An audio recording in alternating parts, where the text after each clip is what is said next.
Hi, I'm Rashonda Cabe. This is Reading with Rashonda. We are reading Behind the Scenes by Elizabeth Keckley. We started chapter 11 last time, but I was having issues, so we stopped a little sooner than we regularly would have. I am not entirely sure.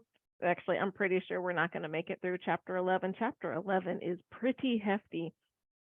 So, where we left off is Mrs. Keckley and, Mrs. Lincoln were talking about that it would be easy to assassinate the president and that he is always exposed. And then, even though there was no break in the book, like we were on this page and there was no break to this page, it all of a sudden started talking about pets.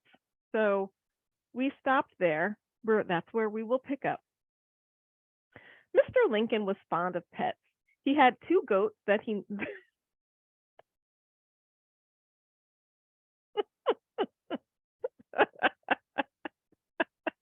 I shouldn't be laughing because part of my dream, I don't know if I've told you, but I want bees and quail and chickens and miniature goats.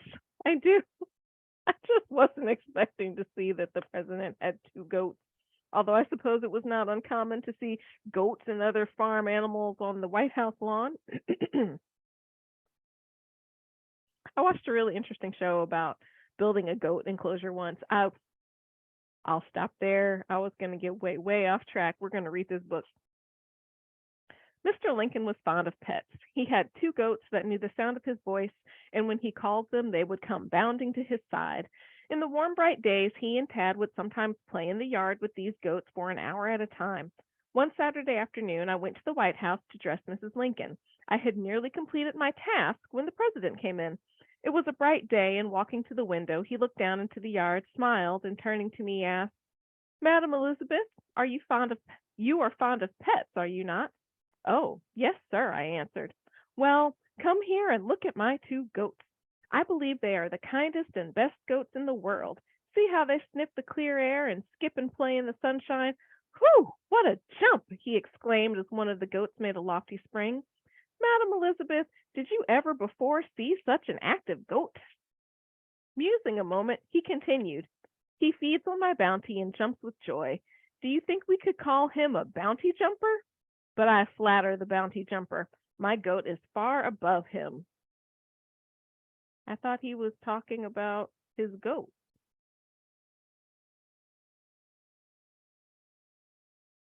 He continued, "He feeds on my bounty and jumps for joy. Do you think we could call him a bounty jumper?" Of course you could. But I flatter the bounty jumper. My goat is far above him. Is that some sort of poem or something? Or is he talking about one goat isn't his goat? I'm I'm a little confused. We're going to keep reading though and see if it makes itself clear. Like when I'm watching a movie, well, not so much anymore, but when my kids were younger and we would be watching a movie and they would ask thousands of questions and I'm like, "Ma'am, sir, keep watching the movie. The movie will likely answer the questions that you have. So we are trusting in the process and trusting that the book will answer the questions that we have." "He feeds on my bounty and jumps with joy. Do you think we could call him a bounty jumper?" But I flatter the bounty jumper. My goat is far above him. I would rather wear his horns and hairy coat through life than demean myself to the level of the man who plunders the national treasury in the name of patriotism. The man who enlists into the service for a consideration and deserts the moment he receives his money, but to repeat the play, is bad enough. But the men who manipulate the grand machine and who simply make the bounty jumper their agent in an outrageous fraud are far worse. They are beneath the worms that crawl in the dark, hidden places of earth. Okay, so he was not talking about his goat. He was talking about people, bounty jumpers, who feed on his bounty as the president. And they're shifty and deceitful. And the president is saying, "My goat is better than people like this. And I would rather wear my goat's horns and fur than be like these people who plunder the national treasury in the name of patriotism." Okay, sir. I did not see that coming when we started talking about goats. His lips curled with haughty scorn, and a cloud was gathering on his brow. Only a moment the shadow rested on his face. Just then, both goats looked up at the window and shook their heads as if to say, "How do you do, old friend?" "See, Madam Elizabeth," exclaimed the president in a tone of enthusiasm, "my pets recognize me. How earnestly they look. There they go again. What jolly fun." And he laughed outright as the goats bounded swiftly to the other side of the yard. Just then Mrs. Lincoln called out, "Come, Elizabeth, if I get ready to go down this evening, I must finish dressing myself, or you must stop staring at those silly goats." "Chop, chop. You're here to get me dressed, not talk to the president about his goats." Mrs. Lincoln was not fond of pets, and she could not understand how Mr. Lincoln could take so much delight in his goats. After Willie's death, she could not bear the sight of anything he loved, not even a flower. Costly bouquets were presented to her, but she turned from them with a shudder, and either placed them in a room where she could not see them, or threw them out the window. I bet the goats ate them when she threw them out the window. My understanding of goats is that they will eat just about anything. So if they saw some flowers flying out of a window, they would be like, "Hey, that's for me." All right. She gave all of Willie's toys, everything connected with him, away, as she said she could not look upon them without thinking of her poor dead boy. And to think of him in his white shroud and cold grave was maddening. I never in my life saw a more peculiarly constituted woman. Search the world over and you will not find her counterpart. After Mr. Lincoln's death, the goats that he loved so well were given away, I believe, to Mrs. Lee, née Miss Blair, one of the few ladies with whom Mrs. Lincoln was on intimate terms in Washington. During my residence in the capital, I made my home with Mr. and Mrs. Walker Lewis, people of my own race, and friends in the truest sense of the word. The days passed without any incident of particular note disturbing the current of life. On Friday morning, April 14th, alas, what American does not remember the day, I saw Mrs. Lincoln but for a moment. She told me that she was to attend the theater that night with the president, but I was not summoned to assist her in making her toilet. That's interesting. I wonder why she was not. Sherman had swept away Sherman had swept from the northern border of Georgia through the heart of the Confederacy down to the sea, striking the death blow to the rebellion. Grant had pursued General Lee beyond Richmond, and the Army of Virginia, that had made such stubborn resistance, was crumbling to pieces. Fort Sumter had fallen, the stronghold first wrenched from the Union, and which had braved the fury of Federal guns for so many years, was restored to the Union. And the end of the war was near at hand, and the great pulse of the loyal North thrilled with joy. The dark war cloud was fading, and a white robed angel seemed to hover in the sky, whispering, "Peace, peace on earth, goodwill toward men." That is what the angel said at the birth of Jesus. So we've had some really interesting kind of Christ references happening. And there is another one.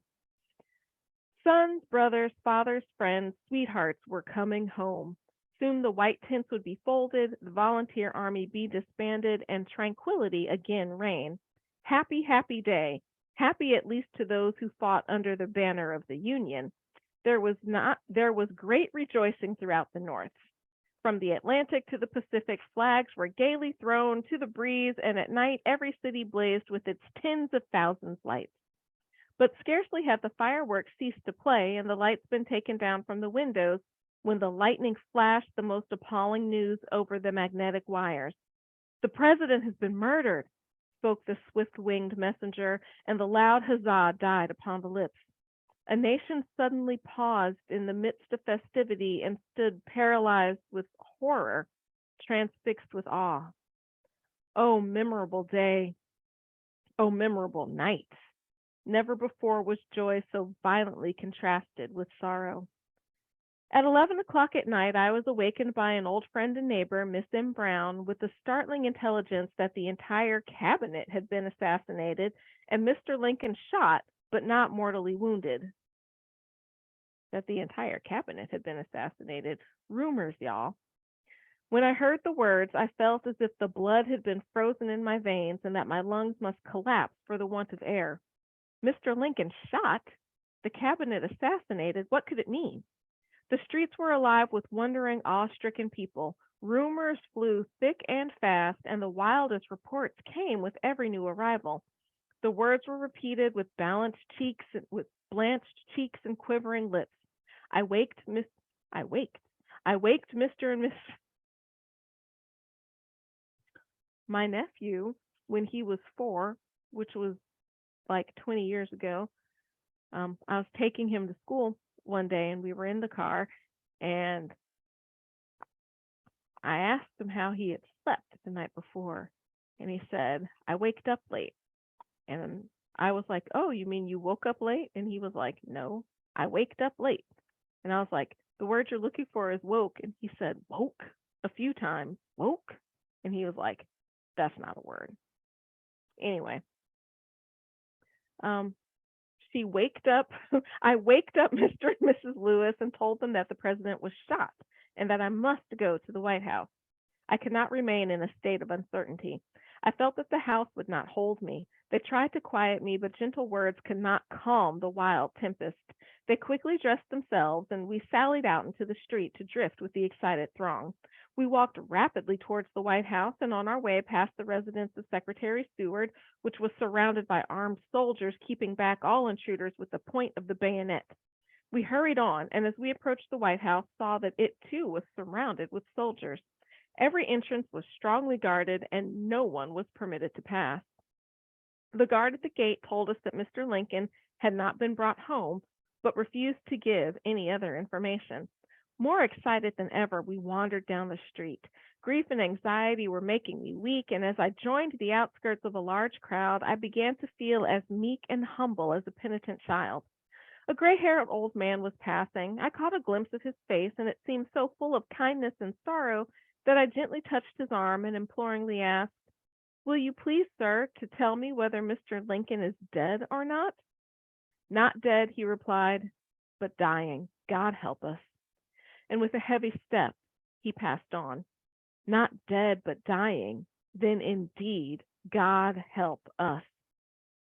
We learned that the president was mortally wounded, that he had been shot down in his box at the theater, and that he was not expected to live till morning, when we returned home with heavy hearts. I I feel like the sentence should have said, then we returned home with heavy hearts, but it says when we returned home with heavy hearts. Or maybe the sentence shouldn't stop there. I don't know. I will stop dissecting her grammar and just keep reading. I could not sleep. I wanted to go to Mrs. Lincoln as I pictured her wild with grief, but then I did not know where to find her, and I must wait till morning. Never did the hours drag so slowly. Every moment seemed an age, and I could do nothing but walk about and hold my arms in mental agony. Morning came at last, and a sad morning was it. The flags that floated so gaily yesterday now were draped in black and hung in silent folds at half mast. The president was dead, and a nation was mourning for him. Let's read that again. The president was dead, and a nation was mourning for him.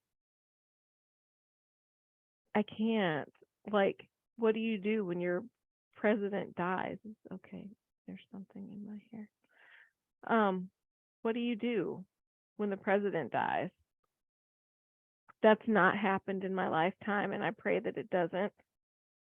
It totally happened in the lifetime of many people, though in the 60s, I wasn't alive yet. In the 60s, I was almost there, when President Kennedy was assassinated. Like, what does that do? And when I hear about other nations and their presidents or prime ministers or whoever get assassinated, I mourn with them because I can't even fathom what goes on in a nation as that happens. Now, we have protocols in place as to who is going to lead, but what does that do to the morale of the country, and particularly at this time during the Civil War? Like, wow, that had to be such a blow. So we'll keep reading. The president was dead, and a nation was mourning for him. Every house was draped in black, and every face wore a solemn look. People spoke in subdued tones and glided whisperingly, wonderingly, silently about the streets. About 11 o'clock on Saturday morning, a carriage drove up to the door and a messenger asked for Elizabeth Keckley. Who wants her? I asked. Okay, that is like black people. I was all sad a minute ago, but and other people too. I am more familiar with black people, but like I'm looking for so and so. Who would like to know? Who are you? I need to know what's going on and who you are before I tell you who I am. I mean, it also depends on the situation. Like if I'm at work or something and somebody's like, I'm looking for Rashonda, here I am. And quite honestly, if somebody knocked on my door and was like, I'm looking for Rashonda, I would probably be like, here I am. But if they were looking for like my husband or kids, I would totally be like, who wants to know? Who are you? I got a scam call. I usually don't answer my phone, but I answered this time and I got a scam call and they were like, wah, wah, wah, telling me all sorts of federal things that were totally not true. And then they were like, who am I speaking to? And I said, who did you call for? And then they said, Mary. I was like, you have the wrong number. All that? Come on. They could have played better. Okay. We're going to keep reading this book, y'all. We are going to keep reading this book. About 11 o'clock on Saturday morning, a carriage drove up to the door and a messenger asked for Elizabeth Keckley. Who wants her? I asked. I come from Mrs. Lincoln. If you are Mrs. Keckley, come with me immediately to the White House. I hastily put on my shawl and bonnet and was driven at a rapid rate to the White House. I still would have had some questions. She probably did too. You can't put everything in. Everything about the building was sad and solemn. I was quickly shown to Mrs. Lincoln's room, and on entering saw Mrs. L. tossing uneasily about upon a bed. The room was darkened, and the only person in it besides the widow of the president was Mrs. Secretary Wells, who had spent the night with her. Bowing to Mrs. Wells, I went to the bedside. Why did you not come to me last night, Elizabeth? I sent for you, Mrs. Lincoln asked in a low whisper. I did try to come to you, but I could not find you, I answered, as I laid my hand upon her hot brow. I afterwards learned that when she had partially recovered from the first shock of the terrible tragedy in the theater, Mrs. Wells asked, Is there no one, Mrs. Lincoln, that you desire to have with you in this terrible affliction? Yes. Send for Elizabeth Keckley. I want her just as soon as she can be brought here. 3 messengers, it appears, were successively dispatched for me, but all of them mistook the number and failed to find me. I mean, I get that. She did eventually go back to her house, but like she was wandering the streets too. Like maybe they like legit couldn't find her. Shortly after entering the room on Saturday morning, Mrs. Wells excused herself as she said she must go to her own family, and I was left alone with Mrs. Lincoln. She was nearly exhausted with grief, and when she became a little quiet, I asked and received permission to go to the guest's room where the body of the president lay in state. When I crossed the threshold of the room, I could not help recalling the day on which I had seen little Willie lying in his coffin where the body of his father now lay. Obviously, we're all thinking about that, and what a blow this must be to Mrs. Lincoln. I remembered how the president had wept over the pale, beautiful face of his gifted boy, and now the president himself was dead. I'm just looking to see how much more we have left. Oh, we are not finishing this chapter.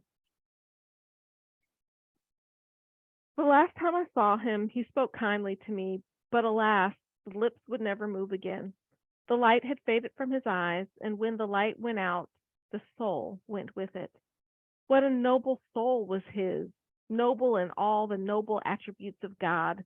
Never did I enter the solemn chamber of death with such palpitating heart and trembling footsteps as I entered it that day.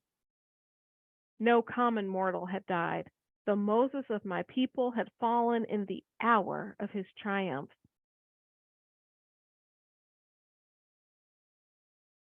The Moses of my people had fallen in the hour of his triumph. So Moses let the Israelite slaves go from Pharaoh. He fought hard for it. And people did liken Abraham Lincoln to Moses for black people.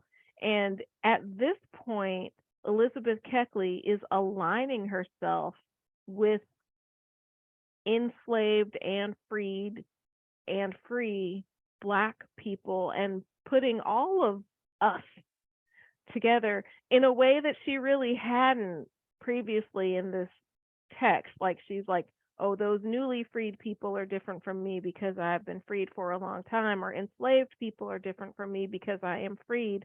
But now all of it is in one lump of just my people. So we see a shift here in her thinking brought about by the death of the president, which I find very fascinating. The Moses of my people had fallen in the hour of his triumph. Fame had woven her choicest chaplet for his brow. Though the brow was cold and pale in death, the chaplet should not fade, for God had studded it with the glory of eternal stars. I am honestly not sure what a chaplet is, but I'm going to guess it's some sort of like crown. That's what it sounds like to me. When I entered the room, the members of the cabinet and many distinguished officers of the army were grouped around the body of their fallen chief. They made room for me, and approaching the body, I lifted the white cloth from the white face of the man that I had worshipped as an idol, looked upon as a demigod. I knew she respected him. There was nothing in here to me that said she had worshipped him as an idol and looked upon him as a demigod. It was evident she respected him. She was for his cause. I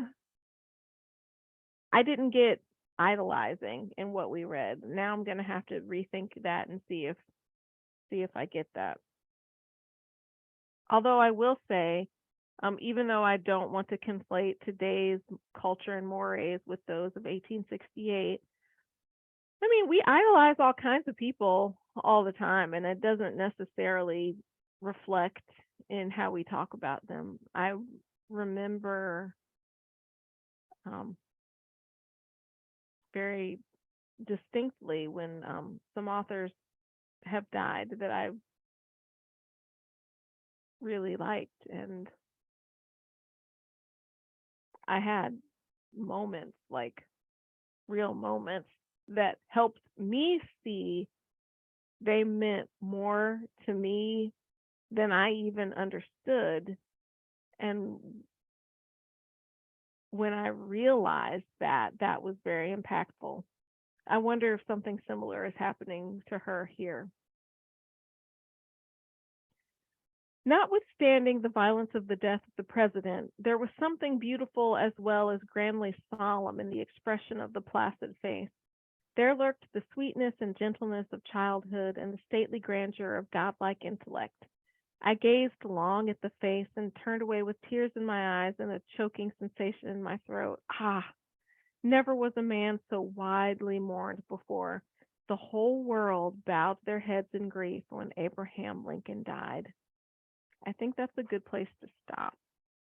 So we're going to stop here and we're going to think about grief of people we were close to, grief of people we've idolized, grief of people who were famous, and what effects has that had in your life? Ponder that. Leave a comment if you like. This is Behind the Scenes by Elizabeth Keckley. This is Reading with Rashonda, and I'm Rashonda Cade. Until next time.